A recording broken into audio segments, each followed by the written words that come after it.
Hey, welcome back, folks. It's Quizmaster Jack here with week 23 of 2023 and Buzzwords, pop culture, and sports. It's the golden week since it's 23 of 20. I don't know if that's actually a thing or not, but we'll call it the golden week. If you're new to Buzzword, it is a replication of how toss-ups work in Quiz Bowl. So that means it's going to be a series of clues that go from more obscure to more well-known. I'm going to buzz in as soon as I can and get them right. Question 1. This character's original primary rivals were the Unmen, who were created by Anton Arcane. In an Alan Moore story, the Floronic Man revealed that this character was not a mutated scientist, but a plant. For 10 points, what DC hero is a walking mound of vegetables? Oh. I think Swamp Thing is the DC one. Yeah. Yeah, Alan Moore. They said Alan Moore, right? Alan Moore did do a run of Swamp Thing. That DC comic stuff, I just don't know that deep. But man, Swamp Thing goes into weird stuff. It's always trying to protect the green. That's all. And I only know that from Injustice. He talks about the green a lot in the fighting game Injustice. This man sang uncredited backup on Jay-Z's song Girls, Girls, Girls Part 2 and secretly composed half the music for the game Sonic the Hedgehog 3. I think... Yeah, I think the Sonic thing was Michael Jackson. Yeah! They're doing it right for me. I'll get a music question based on my video game knowledge. Let's go. That's like 2 video game questions in a week. 2 men who may have fathered this character's baby are played by Patrick Dempsey and Colin Firth in a 2016 film. I think it's just Bridget Jones, right? Bridget Jones's baby? Those 2 actors were in Bridget Jones's Baby. I thought for a second it may have been like Mamma Mia, but asking for the name of Meryl Streep's character in Mamma Mia is kind of a reach. I think it's Sophie. I think Meryl Streep's character in Mamma Mia is Sophie.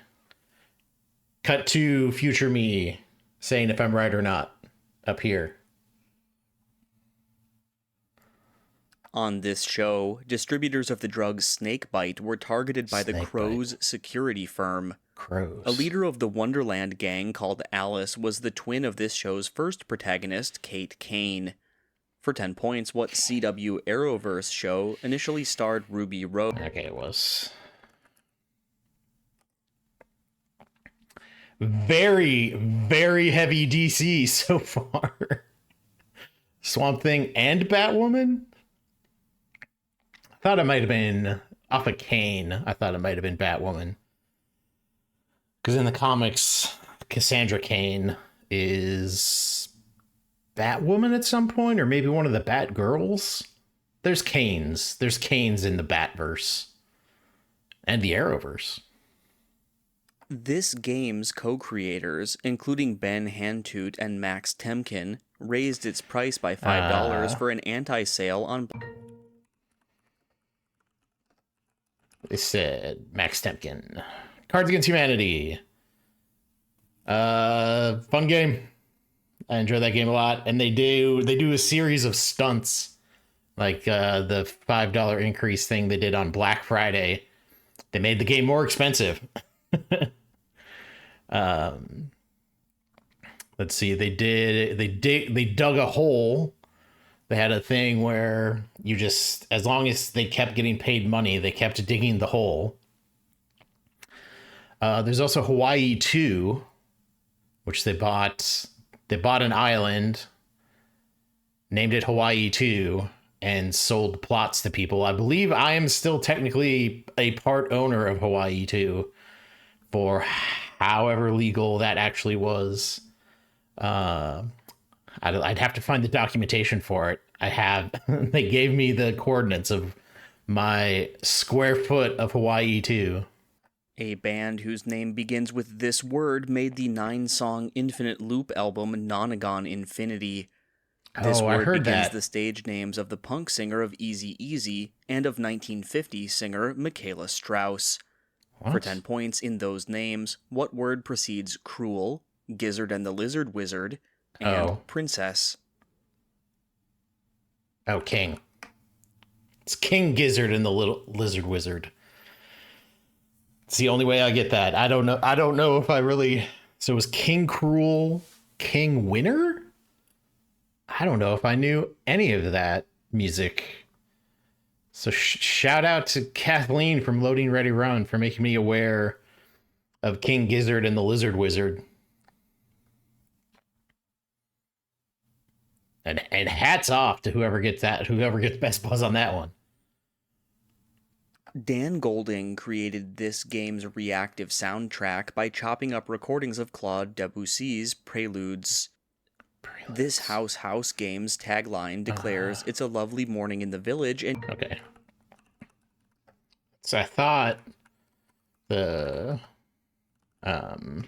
with the Claire de Lune stuff, that kind of made me think it was, because there's been a lot of reactive game soundtracks, but this one definitely, like, the motif throughout Untitled Goose Game is Claire de Lune, and then when you start getting into Mischief, I think it like picks up the pace, and then when the villagers get not mad at you, it goes to a more normal pace. Yeah, I never played Untitled Goose Game, but if you mess with the honk, you get the bonk. many of these animals die after they are bought by the former star of Kid Sheriff and Gordy's home, Jupe Park. It's horses. Oh, so they're talking about Nope. I think it's horses. Yeah. Yeah, because there's a couple of animals. Well, three if you really want to get into it. I'm not gonna. That's a loose spoiler for Nope. Yeah, because Jupe is Steve Yuen's character in Nope, and I think he ends up buying horses. But his backstory involves a murderous chimpanzee as well. But I think there was only one chimpanzee in the movie, so he didn't buy a bunch of them. But I imagine it would go on to other movies from there. Like, probably mention they don't shoot horses, do they? Yeah, that might be where they go. I think they're probably going to mention other horse. I don't know. Maybe it could just be a full-on Nope question. But we'll never know because I got it too quick. Spin-offs of this show included Models, Inc. In a shocking Models, moment Inc. on this show, Kimberly removed a wig to reveal a scar caused by the drunk driver Michael Mancini. The devious Amanda Woodward was played by Heather Locklear on, for 10 points. That was... What 90s soap named for a California apartment complex? Okay. Yeah, I thought it was Melrose Place. I should have. They said the actress name, and I don't even remember which actress name they said now. But I should have had it off of that because it wasn't Beverly Hills. It was not Beverly Hills 90210. So it was the other one, the Fox one.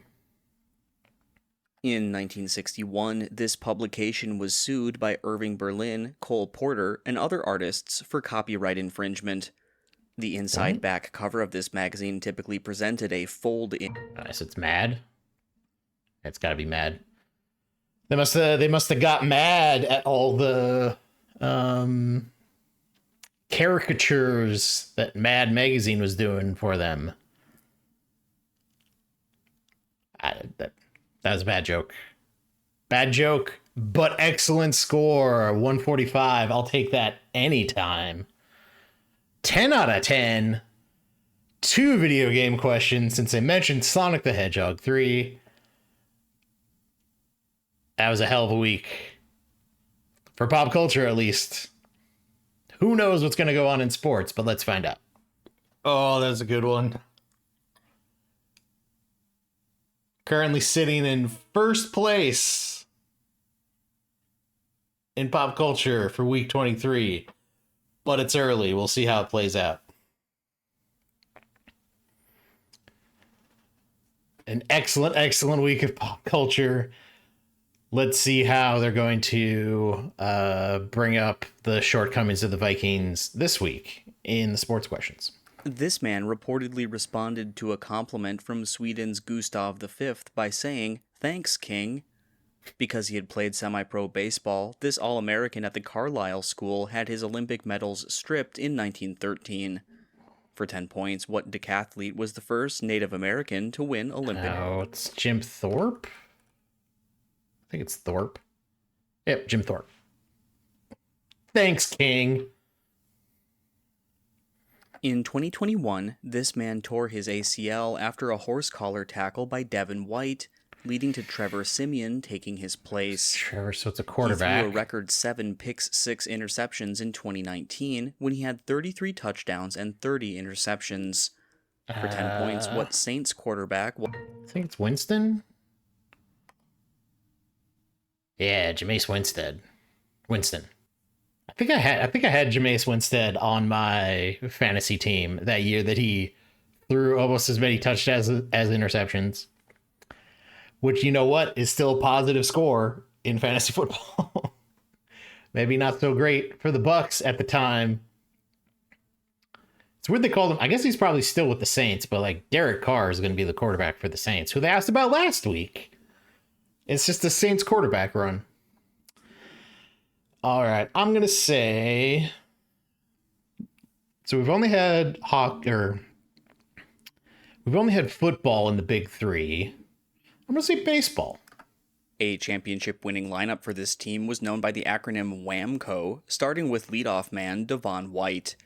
This team won the highest-scoring World Series game 15-14 over Mitch Williams and the Phillies. For 10 points, what team won the 1993 World Series on a Joe Carter home run? Okay.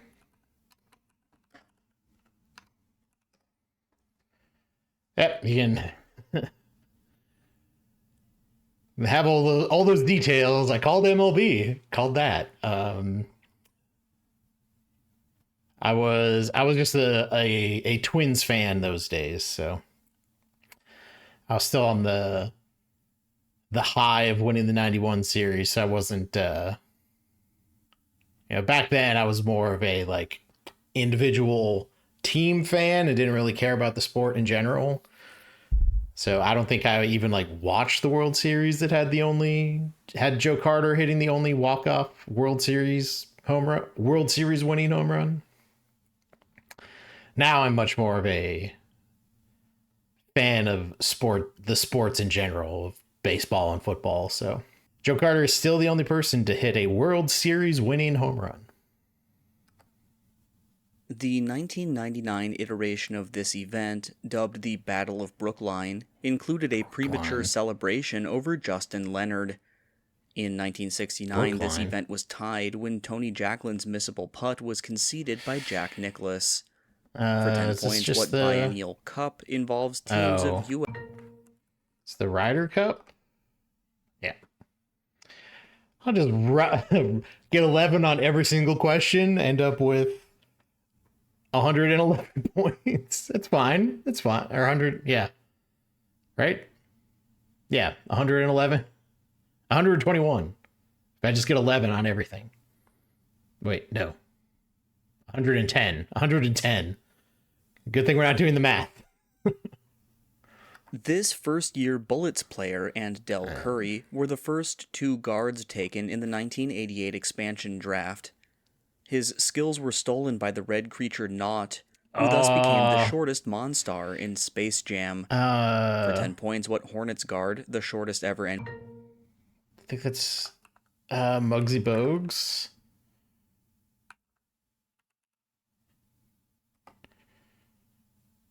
Maybe they'll give that. Maybe they'll give me that. I didn't put the E. I guess, yeah. Thank you, Space Jam, for having me get a basketball question right. I think they'll give me that. Muggsy Bogues. He's very bougie. In 2017, this man founded a now 29-team developmental league known as the MPBL. As coach of the Kia team, he picked himself 11th overall in a 2014 draft and became a 35-year-old rookie in his home country's PBA. Basketball is the second sport of, for 10 points, Oh, what Filipino boxer nicknamed... that's got to be Manny Pacquiao. I don't know how to spell Pacquiao. Hey, they already had that ready to go. I was pretty close. I was just off by, I need another A in there. Yeah. Can't spell Bogues, but can kind of spell Pacquiao. Broke my 11 streak. In 2019, the record for this stat in a regular season series, 6, was set by Derek Dietrich. The 3 modern players with 250 plus of this stat are Jason Kendall, Don Baylor, and Craig Biggio. The numerator of OBP includes hits, walks, and, for 10 points, what stat colloquially called a beaning. Oh.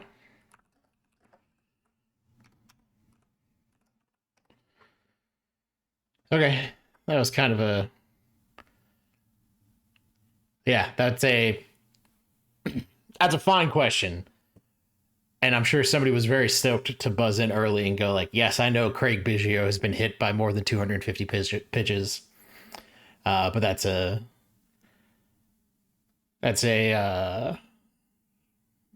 bit of trivia that is not there for me. So I think we got to be in hockey now. We got to be in hockey. Or basketball. I think it's hockey. In a playoff game, this team's winger, Alex Burrows, bit the finger of Patrice Bergeron. A photo of Scott Jones and Alex Thomas kissing in the street was taken after Boston's Tim Thomas shut out this team, which... I think it's the Canucks. Yeah, because there's that famous photo of the Vancouver rioted after the Canucks lost. And there's that famous image of those two laying in the street kissing that became the VE Day, the Victory Day, sailor kissing that nurse became like the opposite of that, or not opposite, but a spiritual successor, where people just making out in the middle of a sports riot. In a 2015 trade, this center joined a roster with former LSU teammate Simone Augustus. In 2020, this player passed former teammate Rebecca Brunson as the WNBA's all-time rebounds leader. The Chicago Sky drafted, for 10 points, what 6'6" center who was the WNBA MVP in 2017 for the Lynx? I don't know. Maybe is it Fowles, maybe? Hey! I named a WNBA player, a recent WNBA player, who I remember because she has a name that's not great for a basketball player. Fowles is not something you're looking for in general as a basketball player. Her middle name is Shakira. A year before Michael Vick, this man became the first quarterback to rush for 100 yards in a playoff game. He spurred a playoff comeback over Green Bay with a 4th and 26 pass to Freddie Mitchell. I think it's McNabb. All right. I think they're going to give me Muggsy Bogues. I can't count on it. But I think we just went 20 out of 20, folks. 20 out of 20. We did it, finally. Took almost half of the year. But I got there. I really hope they give me Muggsy Bogues. Because otherwise, this grandstanding means nothing. This indeed turned out to be a golden week. Hey, how about to celebrate my outstanding 20 out of 20 performance? You like the video, subscribe to the channel, comment on this video with some congratulations. And if you want to go for the 20 out of 20 yourself, there's still 25 more weeks of Buzzword available. If you head over to naqt.com/buzzword to check it out. Good week of Buzzword. Good week of Buzzword. Thanks for watching. Hope you had fun. We'll see you next time.